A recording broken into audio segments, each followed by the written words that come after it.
Bismillahirrahmanirrahim. Assalamu alaikum, my dear students. Hopefully you are very fine. Alhamdulillah, I'm also fine. So today I'm going to teach you a lesson from Unit 24 and Lesson 2 and 3, and you will find it at page at 95. So let's go to the topic. Today's topic is Cyclone Aila. তো cyclone অর্থ হচ্ছে ঘূর্ণিঝড়। এই ঘূর্ণিঝড় আইলাটা তোমরা হয়তো শুনে থাকবে। ইট ওয়াজ ভেরি টেরিবল। এটা খুব হরিবল একটা বিষয় ছিল সেই দিনের যে ঘটনাটা।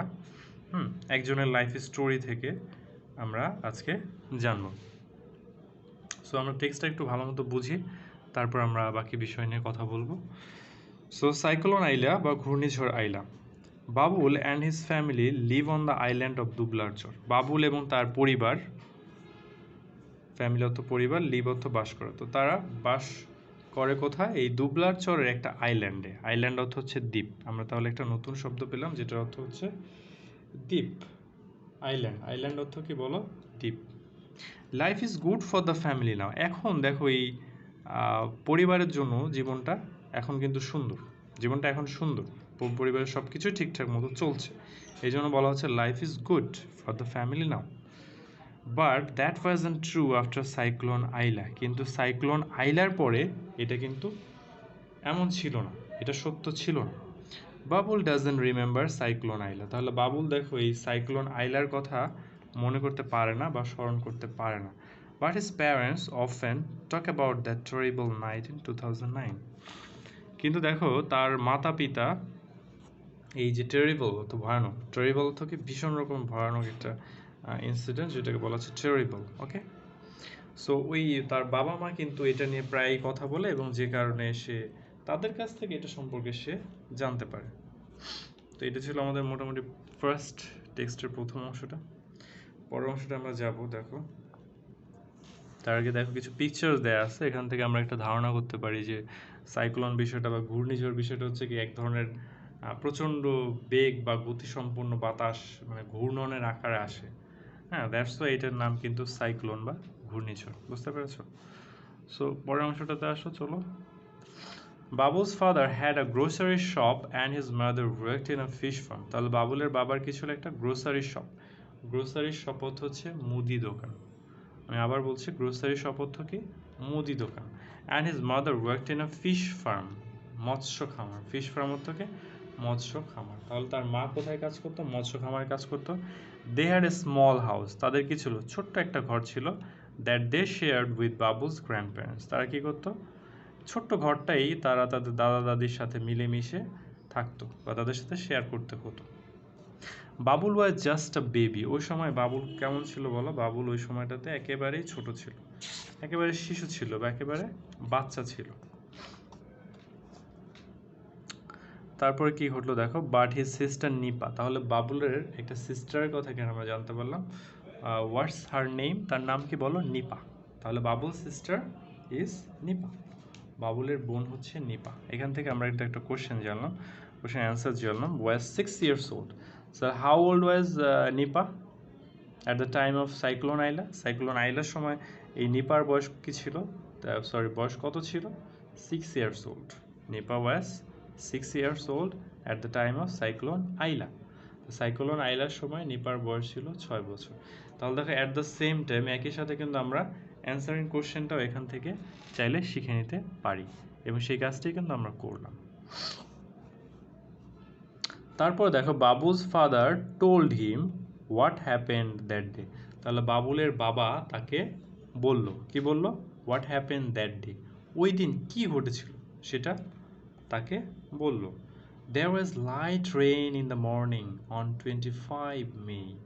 তাহলে ওই সময়টাতে কেমন ছিল বলো? Light rain. রেইন অর্থ বৃষ্টি বা বৃষ্টিপাত, আর লাইট হচ্ছে হালকা বা মৃদু। আমরা লাইটের একটা অর্থ জানি, সেটা হচ্ছে আলো। লাইট অর্থ কি? আলো। আর এখানে আমরা আরেকটা অর্থ জানলাম, সেটা হচ্ছে হালকা বা মৃদু। তাহলে ওই সময়টাতে কেমন ছিল বলো? হালকা বৃষ্টি ছিল ইন দ্য মর্নিং অন 25 মে। 25শে মে এই সকালবেলা হালকা বৃষ্টি ছিল। ইন দ্য আফটারনুন, বিকেলবেলা কি হলো? The wind started to blow. Blow মানে হচ্ছে প্রবাহিত হওয়া। বাতাস বয় না, বাতাস বয়ে চলে বা প্রবাহিত হয়। হ্যাঁ, এই যে বাতাসের যে প্রবাহ, এটা হচ্ছে ব্লো। এটার অর্থটা হচ্ছে কি, ব্লো হচ্ছে প্রবাহিত হওয়া। তাহলে কি করলো দেখো, উইন্ড অর্থ হচ্ছে বাতাস বা ঝড়। হ্যাঁ, তাহলে ঝড় বা বাতাস সেটা বইতে শুরু করলো কখন? বিকেলবেলা। আর এই ঝড়টা সাধারণত কিন্তু একটু বিকেলবেলার দিকেই হয়। তোমরা এটা লক্ষ্য করলে দেখবা যে বিকেলের দিকে ঝড় হওয়ার সম্ভাবনা বেশি থাকে, কারণ তখন সমুদ্রে এক ধরনের উত্তাল উত্তেজনা সৃষ্টি হয়। আসলে সমুদ্রের নিচে এই যে ঘূর্ণিঝড়টা যে সৃষ্টি হয়, সেটা সমুদ্রের নিচে এক ধরনের ভূমিকম্পের মাধ্যমে যেটা সৃষ্টি হয়। And people began to run for their Holmes. তাহলে যখন লোকজন দেখলো যে বাতাস শুরু হয়ে গেছে, প্রচণ্ড বেগে বাতাস বইতে শুরু করছে, সে সময় তারা কি করলো, এই লোকজন শুরু করলো to run for their Holmes, তাদের বাড়িতে যাওয়ার জন্য দৌড়োদৌড়ি শুরু করলো, ছোটাছুটি শুরু করতে লাগলো। বাবুস ফাদার ক্লোজড হিজ শপ। তাও যখন ঝড় আসবে তখন কি আর দোকান খোলা রেখে কাস্টমার আসবে এমন কিছু ফিল করা যায়? সো সে সময়টাতে বাবুলের বাবাও কি করলো, তার দোকান বন্ধ করে দিল। And his mother came home, তার মাও কি করলো, বাড়িতে চলে আসলো। ছবিটাতে দেখা যাচ্ছে যে তিনজনেই ছুটোছুটি করে বা দৌড়দৌড়ি করে তাদের বাড়িতে পৌঁছানোর জন্য খুব মরিয়া হয়ে উঠেছে, সেই বিষয়টা কিন্তু এখানে দেখা যাচ্ছে। His grandparents checked the families emergency kit. তার যে গ্র্যান্ডপ্যারেন্টস রয়েছে তারা কি করলো, তাদের পরিবারের যে ইমার্জেন্সি কিট রয়েছে সেটা তারা চেক করলো। তাহলে now the question is, what is emergency kit? তাহলে এই ইমার্জেন্সি কিটটা আসলে কি, সেটা আমরা এখন জানব।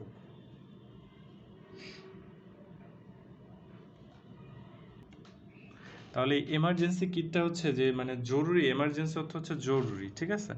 তো জরুরি প্রয়োজনে ব্যবহার্য যে সমস্ত জিনিসপত্রগুলো যেখানে থাকে রাখা হয়, বা যে ব্যাগে বা যে থলেতে বা যে কোনো একটা বক্সে রাখা হয়, এই জিনিসটাকে বলা হচ্ছে এমার্জেন্সি কিট। মানে জরুরি প্রয়োজনে দরকারি প্রয়োজনে ব্যবহৃত যে সমস্ত জিনিস, সেগুলোর যে একটা সংগ্রহ, সেটাই হচ্ছে এমার্জেন্সি কিট। তাহলে তার যে দাদা দাদি, তারা সেই তাদের বাড়ির যেই প্রয়োজনীয় জিনিসপত্রের যে সরঞ্জামের যেই থলেটা বা যে বক্সটা, সেটা তারা চেক করলো, তারা পরীক্ষা করে দেখলো যে সেখানে সব কিছু ঠিকঠাক মতো আছে কিনা। বিকজ এমার্জেন্সি প্রয়োজনে কিন্তু অনেক কিছু প্রয়োজন হতে পারে, টর্চ লাইট প্রয়োজন হতে পারে, বিভিন্ন জিনিস প্রয়োজন হতে পারে। সো সেগুলো রাখতে হয় এমার্জেন্সি কিটে। There torch was working. তাদের টর্চটা কী করছিল, কাজ করতেছিল। তারা টেস্ট করে দেখলো, একটু চেক করে দেখলো সব ঠিক আছে কিনা। টর্চ মানে তো বুঝোই যে টর্চ লাইট যেটা, হ্যাঁ, সেটা ঠিকঠাক মতো কাজ করছে। And they had extra batteries, এবং তাদের কী ছিল, সেখানটাতে অতিরিক্ত ব্যাটারিও ছিল। ব্যাটারিটা হচ্ছে যেটা দিয়ে এটা এক ধরনের ফুয়েল, মানে জ্বালানি হিসেবে কাজ করে। ব্যাটারিগুলো চার্জ দেওয়া যায়, চার্জ দিলে সেগুলো চলে। Battery, about battery, I am sure তুমি ব্যাটারি সম্পর্কে জানো। They put the torch, batteries and first aid kit in plastic box. যে কথা বলছিলাম দেখো, তারা কী করলো, এই যে টর্চটাকে, তারপর ব্যাটারিগুলোকে, এবং আরেকটা যে জিনিস সেটা হচ্ছে কি, যে first aid box. First aid box বলতে কী বোঝাচ্ছে? ফার্স্ট এইড বক্স বলতে যে এমার্জেন্সি প্রয়োজন হলে বা কোথাও কোনো সমস্যা হলে, কোথাও কেটে গেলে, হ্যাঁ, এইটা যে জিনিসগুলো, যেমন ধরো স্যাভলন ট্যাভলন, বিভিন্ন গজ টজ, হ্যাঁ, এগুলো থাকে, সেগুলো হচ্ছে তোমার এমার্জেন্সি ফার্স্ট এইড। হ্যাঁ, কোথাও কেটে গেলে বা কোনো আহত হলে যে জিনিসগুলো প্রাথমিক চিকিৎসার জন্য ব্যবহার করা হয়ে থাকে, এটাকে বলা হচ্ছে প্রাথমিক চিকিৎসার সরঞ্জাম বলতে পারো। তবে ফার্স্ট এইড কি, ফার্স্ট এইড কিটটা হচ্ছে প্রাথমিক চিকিৎসার সরঞ্জাম আমাদের, ঠিক আছে? তো এগুলোকে কী করলো, একটা প্লাস্টিকের বক্সে রাখলো। বাই দ্য ইভিনিং, ঠিক আছে? তাহলে সন্ধ্যার মধ্যে দেয়ার রিভার ওয়াজ রাইজিং। সন্ধ্যার দিকে কী হলো দেখো, দ্য রিভার ওয়াজ রাইজিং, একদম নদী উত্তাল হতে শুরু করলো। নদী কী হতে শুরু করলো, একেবারে উত্তাল হতে শুরু করলো। দ্য উইন্ডস অফ সাইক্লোন আইলা শুক the walls of the house. তাহলে এই যে সাইক্লোন আইলার যে ঝড় বা বাতাসটা, সেটা কী করলো, শেক থেকে হচ্ছে শুক, মানে এটা ঝাঁকুনি দিল। কিসে ঝাঁকুনি দিল? The walls of the house, এই ঘরের বা বাড়ির ঘরটার যেই দেয়ালগুলো, সেই দেয়ালগুলোতে একটা ঝাঁকুনি দিল। As if there was an earthquake, মনে হচ্ছিল সেখানে একটা ভূমিকম্প হচ্ছে। যখন কোনো বিল্ডিং বা ঘর বাড়ি, হ্যাঁ, ঝাঁকুনি খায়, তখন কিন্তু এরকম একটা ভূমিকম্পের মতো একটা অনুভূতি হয়। তো ওই সময়টাতেও যখন বাতাসের প্রচণ্ড বেগ এসে কিন্তু ওখানে ঝাঁকুনি দিচ্ছিল, সে সময়টাতে একটা ভূমিকম্পের মতো অনুভূতি হচ্ছিল। So everyone was afraid. Afraid অর্থ হচ্ছে কি ভীত, অ্যাফ্রেড অর্থ ভীত, আর এভরিওয়ান অর্থ হচ্ছে প্রত্যেক। তাহলে প্রত্যেকেই ভীত হলো। Nipa began to cry. Nipa কি করলো? কান্না করতে শুরু করলো বা কান্না করতে লাগলো। বিগিন শুরু করা, বিগিন থেকে পাস্ট ফর্ম হচ্ছে বিগ্যান। সাডেনলি হঠাৎ, সাডেনলি অর্থ কি বলো? হঠাৎ। তাহলে আমরা আরেকটা ওয়ার্ড শিখলাম, নতুন একটা ওয়ার্ড, সেটা হলো সাডেনলি। সাডেনলি অর্থ হঠাৎ। There was an awful noise. Awful মানে ভয়ানক। অফুল যেটা শুনতে ভালো লাগে না, একটু ভয়ানক রকমের আর্তনাদ টাইপের। হ্যাঁ, তো সেরকম একটা অফুল নয়েজ শুনলো, ভয়ানক একটা শব্দ শুনলো। নয়েজ মানে শব্দ, মানে যেটা which is not good sound. Bad সাউন্ডটাকে আমরা বলবো নয়েজ, বা ভয়ানক শব্দ যদি হয় সেগুলো নয়েজ বলা যেতে পারে, বা কোনো একদম বাজে রকমের সাউন্ড, এটা হলো নয়েজ, শোরগোল। And the families roof blew away. Blow থেকে ব্লিউ, দেখো ফ্যামিলিজ যে রুফগুলো আছে, মানে যে চাল বা ছাদ, রুফ অর্থ কি? চাল বা ছাদ, সেটা কি হলো? ব্লিউ অ্যাওয়ে, উড়িয়ে নিয়ে গেল, বাড়ির ছাদটাকে একদম উড়িয়ে নিয়ে গেল। The sky was dark. Dark অর্থ হচ্ছে অন্ধকার, স্কাই অর্থ আকাশ। তাহলে আকাশটা কেমন হয়ে গেল বলো? অন্ধকার হয়ে গেল। But the family could see trees. কিন্তু পরিবারের যারা লোকজন ছিল, যারা সদস্য ছিল, তারা কি দেখতে লাগলো? গাছপালা দেখতে লাগলো। Flying over their heads. তাদের মাথার উপর দিয়ে তারা দেখলো যে গাছপালাগুলোকে উড়িয়ে নিয়ে যাচ্ছে, পাতা, গাছের পাতা টাতা ডালপালা এগুলো উড়িয়ে নিয়ে যাচ্ছে। But the family could see trees আছে, যাই হোক এটা বললাম। Grandfather still says. তারপর গ্র্যান্ডমাদার কি বললো? ওদের যে দাদি বা দাদিমা, স্টিল মানে তখনও, মানে ঠিক ওই সময়টাতেও সে কি বলে দেখো, she saw fish flying through the sky. সে দেখতে পেল যে আকাশে মাছ উড়ে যাচ্ছে। তাহলে এটা খুব ইন্টারেস্টিং। দেখো তার কাছে এখনো মনে হচ্ছে যে আকাশে কি হয়ে যাচ্ছে, মাছ আকাশ দিয়ে উড়ে যাচ্ছে। হ্যাঁ, সে তখনও এই কথাটাই বলতে লাগলো। এখন এটাই বললেন যে আকাশ দিয়ে মাছ উড়ে যাচ্ছে। ঠিক আছে, অনেক ক্ষেত্রে হয় যে বয়স্ক যারা লোকজন থাকে তারা কিন্তু বেশ মাঝে মাঝে আবোল তাবোল কথাও বলে থাকে। তো তিনি তখনও এই কথাটাই বলে যাচ্ছেন যে আকাশ দিয়ে মাছ উড়ে যাচ্ছে, তার মাছ উড়ে যাচ্ছে, তার আসলে ওই রকম ফিলিংস হচ্ছে না। ঠিক আছে, তার ভিতরে যে একটা ভয় বা আতঙ্ক, সে বিষয়টা ঠিক ততটা কাজ করছে না। সো আমরা মোটামুটি পার্টটুকু বুঝতে পারলাম। এখান থেকে বেশ কিছু ওয়ার্ড মিনিং ছিল, আমরা সেগুলো শিখে নিলাম। এবারে আমরা একটা ম্যাচিং কলাম করার চেষ্টা করি, চলো। ঠিক আছে, আমরা এখন একটা ম্যাচিং কলাম দেখব। আচ্ছা, এবারে দেখো এই যে 1 নম্বরে আমাদের যে ম্যাচিং কলামটা দেয়া আছে সেটা নিয়ে আমরা একটু কথা বলে আসো। 1 নম্বরে এই ম্যাচিং কলামের ক্ষেত্রে তোমাদের আমি সবসময় বলি যে মিনিংগুলো খুব ভালো মতো জানতে হবে। ঠিক আছে, এখানে কিন্তু তোমাদের 5 মার্কস থাকবে, 5 মার্কস এখান থেকে সিকিউর করতে পারবে। প্রথমে দেখো আমরা আইল্যান্ড। আইল্যান্ড অর্থ হচ্ছে দ্বীপ। রিমেম্বার অর্থ স্মরণ করা বা মনে রাখা। রিমেম্বার অর্থ কি? স্মরণ করা বা মনে রাখা। তারপর গ্রোসারি শপ। গ্রোসারি শপ অর্থ বলেছিলাম আগেই, এটা হচ্ছে মুদি দোকান। আর প্লাস্টিক মানে তো জানো এক ধরনের পদার্থ যেটা দিয়ে বিভিন্ন রকমের প্রোডাক্টস তৈরি করা হয়, যেমন প্লাস্টিকের মগ, বালতি, এরকম প্লাস্টিকের বিভিন্ন কৌটা, এগুলো প্লাস্টিক হচ্ছে এরকম একটা পদার্থ। আর এটা হচ্ছে কিট। কিটটাকে আমরা বলতে পারি যে একটা বক্স বলতে পারো, বা একটা থলে বলতে পারো, এই জাতীয় কিছু যেখানে আমরা বিভিন্ন প্রয়োজনীয় জিনিস রাখতে পারি, সেটা হচ্ছে কিট। বুঝতে পেরেছো? বিভিন্ন রকমের কিট আছে। সো এটা ওয়ান কাইন্ড অফ কিট যেটা তোমাদের এই টেক্সটের সাথে রিলেটেড, যেটাকে আমরা বক্স বা থলে এই জাতীয় কিছু বলতে পারি। সো চলো আমরা এটা একটু সলভ করার চেষ্টা করি। Let's solve the problem. So আমরা ডান পাশের অর্থগুলো বুঝে নিই, তাহলে মিলাতে সহজ হবে। আমরা বাম পাশেরগুলো তো জানলাম। A light strong material that is produced by chemical process. তাহলে দেখে একটা লাইট মানে হালকা, আগে বলেছিলাম লাইট অর্থ কি হালকা, কিন্তু জিনিসটা strong material that is produced by chemical process, যেটা একটা রাসায়নিক প্রক্রিয়া। কেমিক্যাল অর্থ কি? রাসায়নিক, প্রসেস অর্থ প্রক্রিয়া। তাহলে একটা রাসায়নিক প্রক্রিয়ায় তৈরি একটা হালকা অথচ শক্ত পদার্থ। তাহলে বুঝতেই পারতেছো যে কেমিক্যাল প্রসেস, রাসায়নিক প্রক্রিয়ায় তৈরি জিনিসটা হালকা হবে কিন্তু আবার শক্ত হবে, সেটা কি হবে? প্লাস্টিক। সো আমরা পেয়ে গেলাম কি, দেখো ডি এর সাথে প্রথমটা হবে, তাহলে ডি এর সাথে হয়ে মিলে গেল কোনটা? 1 নম্বর। তোমরা লেখার নিয়মগুলো জানো, বিকজ তোমাদের এই বিষয়ে আরও অনেক ক্লাস নেওয়া হয়েছে। সো আমি সেদিকে আর যাচ্ছি না, আমি জাস্ট তোমাদের এই টেক্সটটা থেকে একটু পড়ছি, তোমাদেরকে জাস্ট বুঝিয়ে দিচ্ছি। দেখো এখানে তাহলে আমরা কি পেলাম, দেখো ডি এর সাথে রোমান 1 এর ম্যাচিং পেলাম। পরেরটা দেখো, পরেরটা আমরা পড়ি আসো। এখানে বলছে to keep in memory of an event. To keep in memory মানে স্মৃতিতে রাখা, a person, a place etcetera from the past. তাহলে এই যে পাস্ট থেকে বিভিন্ন যে ঘটনা বা মেমোরি, এগুলো কি করা, কিপ ইন মেমোরি, স্মৃতিতে সংরক্ষণ করে রাখা। সো এটা বুঝতেই পারতেছে, এটার সাথে রিমেম্বার, রিমেম্বার অর্থ হচ্ছে স্মরণ করা, ঠিক আছে। তাহলে বি এর সাথে আমরা কিন্তু রোমানের 2 ম্যাচিং করে ফেললাম, সি ডি ই সবগুলো একটু লিখে নিলাম। তোমাদের এই নিয়মগুলো নিয়ে কথা বলছি না, বিকজ তোমাদের বিষয়ে আরও অনেক ক্লাস নেওয়া হয়েছে। সো সেখান থেকে তোমরা যদি কেউ না দেখে থাকো সে দেখে নেবা, আশা করি সবাই দেখেছো। সো পরেরটা দেখো, very impressive, making you feel respect and admiration.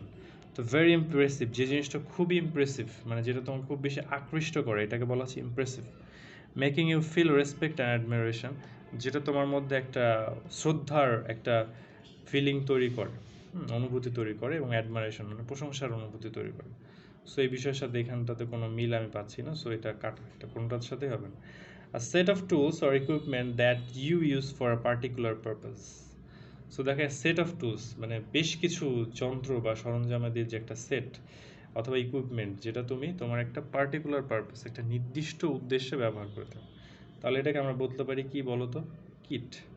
যেটা একটা পার্টিকুলার পারপাস বা একটা নির্দিষ্ট উদ্দেশ্যে আমরা এগুলোকে ব্যবহার করতে পারি। তো সি এর সাথে আমরা দিব হচ্ছে কোনটা, রোমান 4, সরি সি এর সাথে দিব না আমরা, আমি এই জায়গাটা একটু ভুল করেছি, আমি এখানে ম্যাচিংটা হচ্ছে ই এর সাথে, ই এর সাথে যাবে হচ্ছে 4, বুঝতে পেরেছো।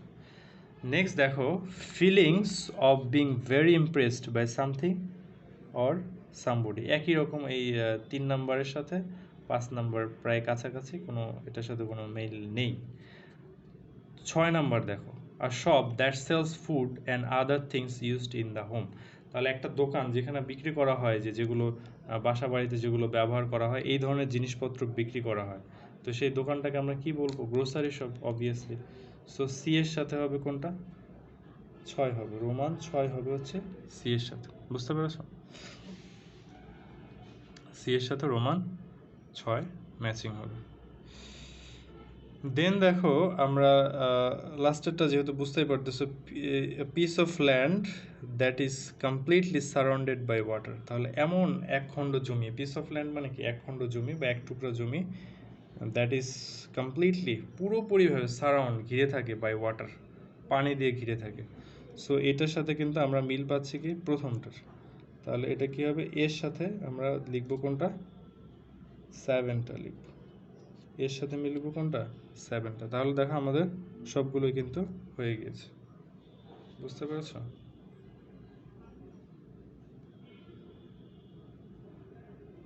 তো ডি নাম্বার প্লাস্টিকেরটার সাথে আমরা লিখে নিই, প্লাস্টিকেরটার সাথে হবে হচ্ছে তোমার কোনটা দেখো, 1 নাম্বারটা হবে, এটা আমরা বাদ দিছি, সরি এটা আমরা উপরটাতে লিখেছিলাম। হ্যাঁ, তাহলে এই হলো আমাদের মোটামুটি আমরা এই ম্যাচিং কলামটাও শিখে নিলাম। তো আশা করি তোমরা বেশ ভালো বুঝতে পেরেছো ক্লাসটি, এবং তোমরা টেক্সটটা আরও একটু মনোযোগ দিয়ে আরও কয়েকবার পড়ে নিবে, তাহলে তোমাদের বুঝতে আরও সহজ হবে। সো আজকের ক্লাস এখানে শেষ করছি, টেক কেয়ার, আল্লাহ হাফেজ।